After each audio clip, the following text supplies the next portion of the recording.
Ολοκληρώνουμε το πρώτο τετράμινο της φετινής αγωνιστικής σεζόν. Ο στόχος μας από την αρχή ήταν το να δημιουργήσουμε ένα σύνολο το οποίο να είναι ανταγωνιστικό, να βελτιώνεται συνέχεια, να παίζει όμορφο μπάσκετ και να υπάρχουν αρχές και κανόνες στην ομάδα.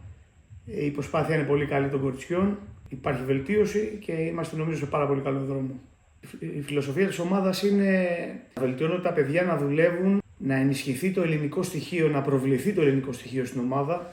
Έχουμε πολύ καλό ελληνικό κορμό και θέλουμε αυτά τα παιδιά να μπουν μπροστά, να γίνουν πρωταγωνίστριες. Κάποιες είναι, κάποιες ακόμα να προσθεθούν σε αυτό το σύνολο. Συν τα ξένα παιδιά, οι Αμερικανίδες παίκτες που έχουν έρθει για να βοηθήσουν σε αυτή τη φιλοσοφία. Άμεσα μπροστά μας έχουμε τον αγώνα κυπέλου το ερχόμενο Σάββατο με το Μοσχάτο, που η νίκη θα μας οδηγήσει στη τελική τετράδα του κυπέλου, και το παιχνίδι με τον ΠΑΟΚ που είναι για το πρωτάθλημα, και έτσι ολοκληρώνεται το 2023.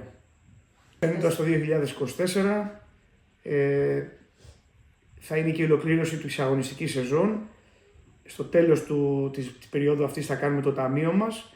Σκοπός, όπως είπαμε και στην αρχή, είναι να είμαστε ανταγωνιστικοί, να ακολουθούμε τις αρχές μας, να τηρούμε τη φιλοσοφία μας και εκεί θα δούμε τι θα καταφέρουμε και στο πρωτάθλημα. Κλείνοντας, θα ήθελα να πω χρόνια πολλά και καλή χρονιά σε όλο τον κόσμο, να έχουμε υγεία και να κοιτάμε πάντα μπροστά.